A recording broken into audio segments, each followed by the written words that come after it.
It's Diogo Dallo who pulls the ball back across. Garnacho! That is outstanding! A spectacular goal from Alejandro Garnacho! And that is the highlight of Season 2 with this Amorim rebuild of Manchester United. We're trying to rebuild Manchester United using an Amorim style 3-4-3. And this has been by far the most longest, difficult, trickiest season I have ever done on FM24. The amount of effort and hours and time and micromanaging I have put in each and every game to rotate, to get the players in the team that we want, to try and bring some from the youth, and just to hang on to my job has been unbelievable. It's led me to a scenario that I think we need to talk about at the end and what we need to do with this sort of like tactic and team. We're going to go into the transfers. We're going to go through everything that's happened in Season 2. It's been tough. It's been tough. Let's go.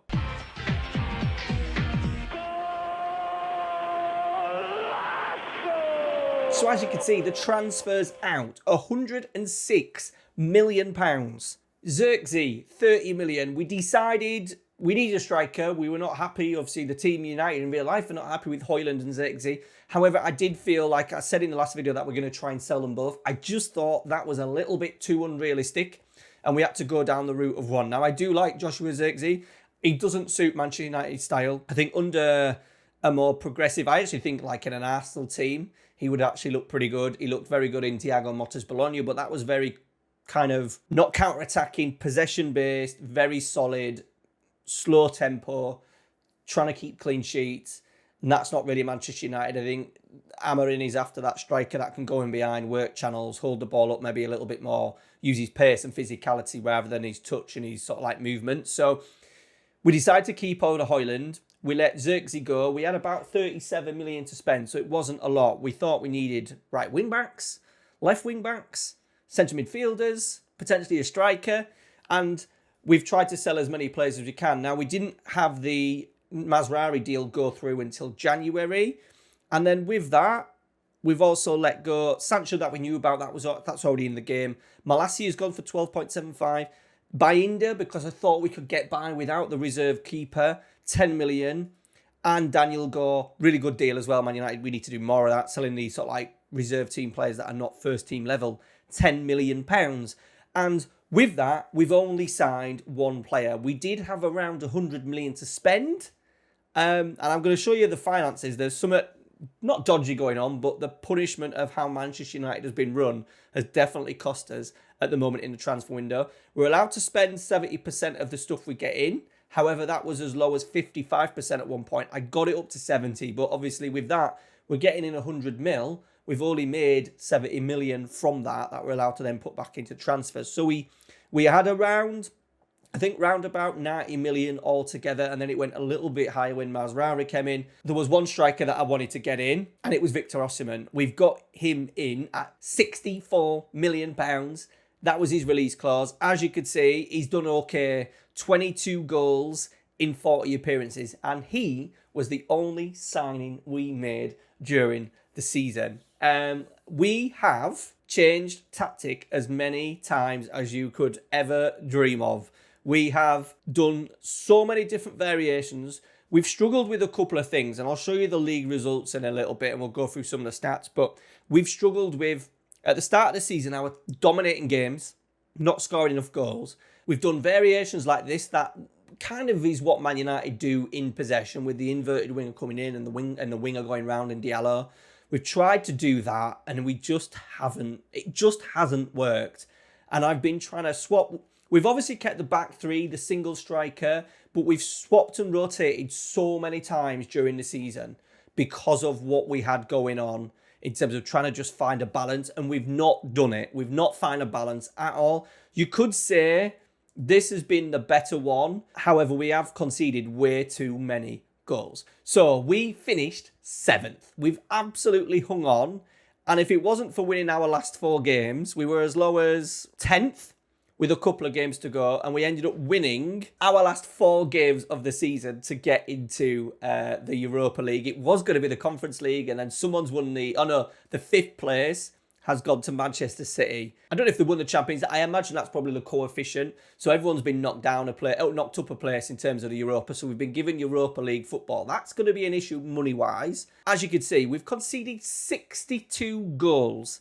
62 goals, which is way too many, and only scored 72. I think if you conceded 62, you need to be hitting more than 72, 80, 90 goals, I think. And we've struggled. As you can see as well, we've drawn 10 games, which is a lot of games. A lot away from home. Our away form has been average. There's a few defeats in there, like the Ipswich one at home, Liverpool at home, Villa at home, walloped. We've lost to Villa twice, conceded 8 goals in those 2 games. So we need to find a better balance. The issue we've had as well with money is incredible. So we've got a nice little bit. As you can see, season 3, we've got a lot. I've managed to get 85% out of them as well. So if we do make some sales, I think this year it's going to be easier to sell. Remember, we couldn't sell Casemiro.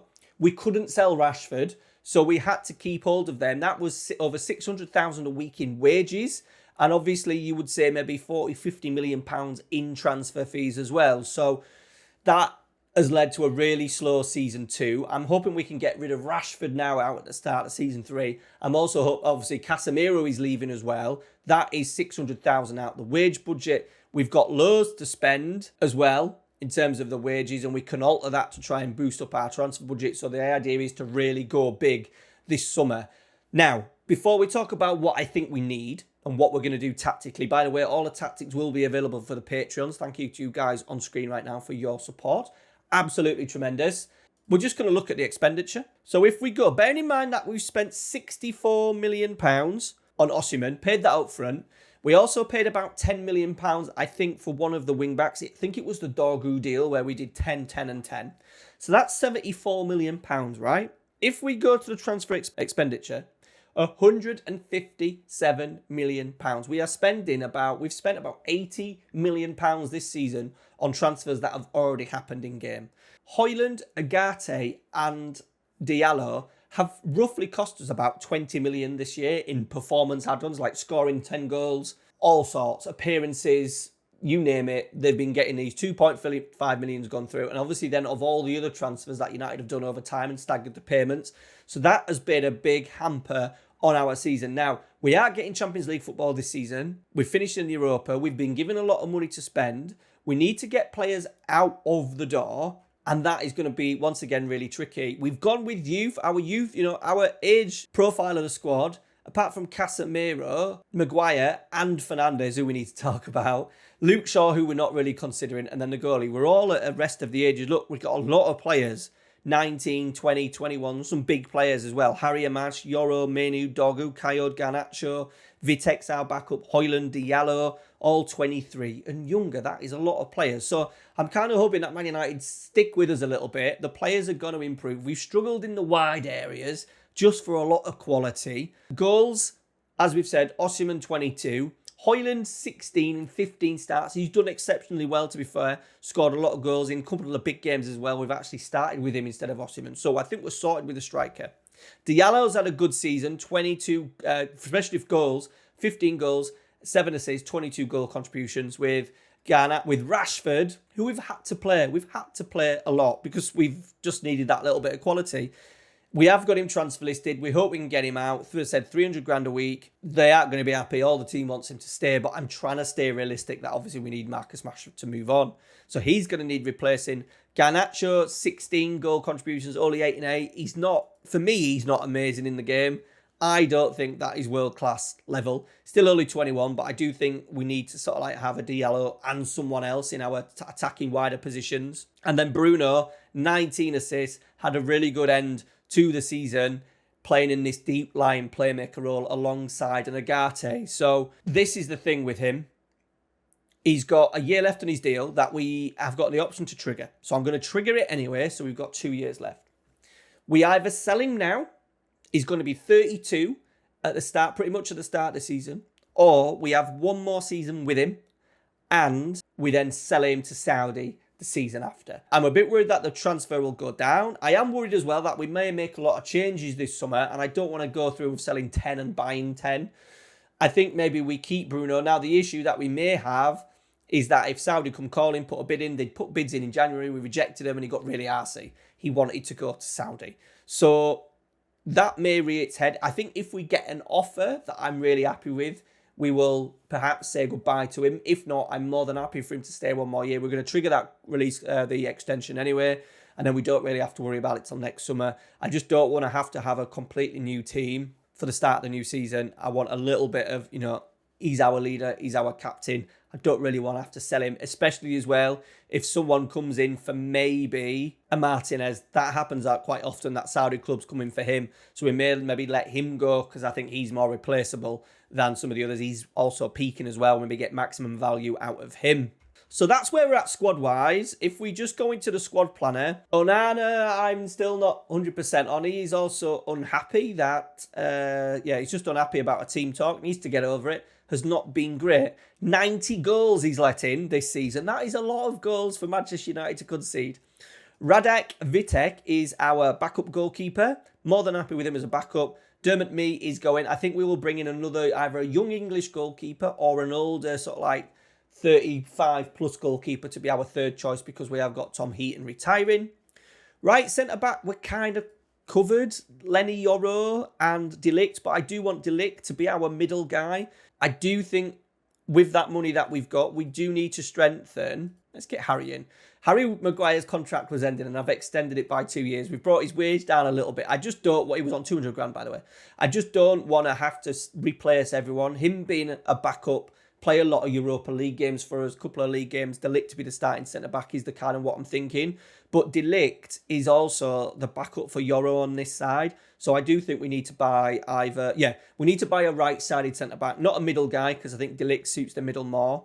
And then the left side, De Ligt, no, Yoro, no. And then we've got Lysandro and Luke Shaw. So potentially we need to get rid of there. Luke Shaw is leaving on a free, but also clubs are after him. I am going to try and sell him now that his value is quite low. I think last summer it was like 50 million, and we know that Luke Shaw in real life is not going to go for that. So I may let Luke Shaw go, and then once again, bring in either a starting centre-back or a back. I mean, I'm looking at Jared Branthwaite. He's not amazing in the game, but kind of both-footed, can do all three jobs. I think that would be a really good squad player to have at the club. Right wing-back is a massive issue.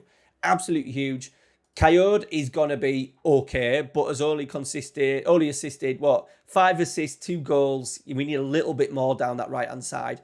So I am thinking, and then Dalot, to be fair, 8 assists and 2 goals, but I do want... The issue we've got is the left side. There's so many different options you can get in FM. Loads of left wing backs that are superb that you could get a deal done. Right wing back, not the case. The only one we're looking at is Frimpong, and he's got a release clause of at the moment, about £70 million. People like Denzel Dumfries are a little bit too old. If you have any other suggestions, let me know down in the comments. But I do think, 70 million, I do think it's a deal that we could maybe just do. It's going to be a lot of money. However, he would solve that problem with what we want from a wing back on that right-hand side. So we may just have to bite the bullet with that one. On the left-hand side, I'm more than happy. However, we have given Harry Amas 10 starts, 21 sub-appearances. He's not had a great season, but he has obviously got the potential to be outstanding, as you can see. So I've decided to go with it. And then but the issue is, I think, on both sides, we've not been great. Dorgu has done okay. He's looking pretty good attribute-wise.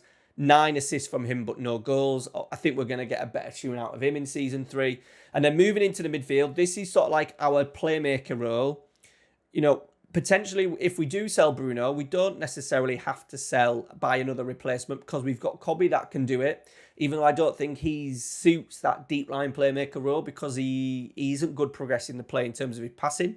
Mason Mount could maybe do it. And then Ugarte, no. Toba Collier, not good enough. Jace Fitzgerald is a youngster that we may bring into the squad next year. So we've kind of covered in that scenario. The number 8 position is interesting. We have been going this box-to-box midfielder, but I do want to go back to a ball winner to make it more realistic to Manchester United. So Ugarte in there, but we do need someone, I think, who can play a little bit. Mason Mount, Bruno, obviously, no. Toby Collier is no good in the game at all. Even, he's not really that good in real life. Diallo, no.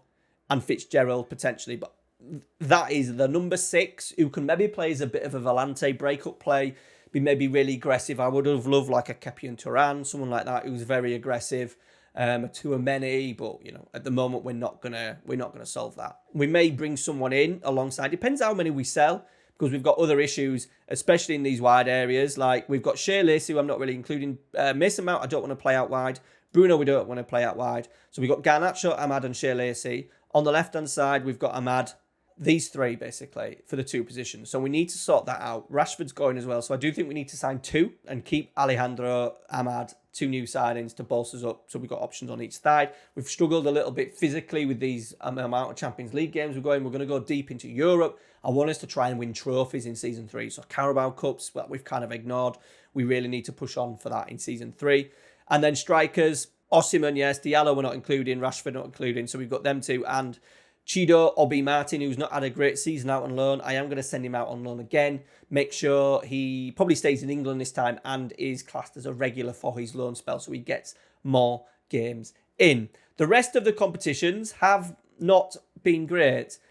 Champions League knockout was to AC Milan. Liverpool FA Cup semi-final and a fourth round defeat to Wolves in the Carabao. Now, if we look at the Champions League, the league phase was okay. A total of 4 wins, 1 draw against West Ham, and then 3 defeats. And then the first phase in the knockout round, we played AC Milan at home first, and we lost 4-3.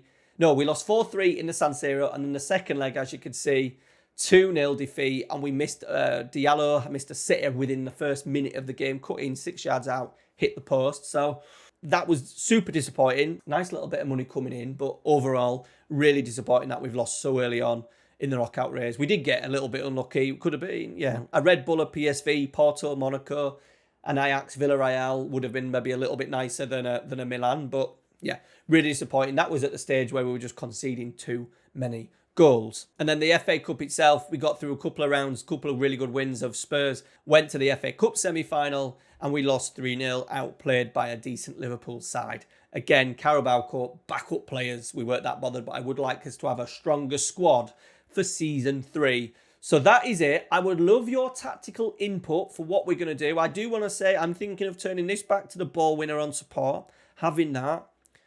We've obviously got Onana at the moment, Delict, Yoro, Martinez, but this may change. This is going to be the season where hopefully some teams come in. Dorgu, but we do need to buy players such as right wing back, central midfielder, some wide players, and then depending on other players, if Martinez goes, potentially if Fernandez goes, we might have some other deals to do. All right, guys, thanks for watching. Next episode hopefully will be out on Sunday. So this has taken so long. I'm hoping I can skip games, simulate games a little bit so I don't have to play each and every game. When I was doing it and simulating some of the games early on in the season, players were moving into different positions. Amas was never playing at left wing back. Diallo would rarely play. So I really wanted to make sure as well the right wing back Kayode wasn't playing, and Yoro wasn't playing either. So I needed to kind of play through the games to make sure that these boys, Yoro's going to be fantastic, but he doesn't start amazing in the game. So I wanted to give him as much game time as possible. All right, guys, thanks for watching. Take care. See you later.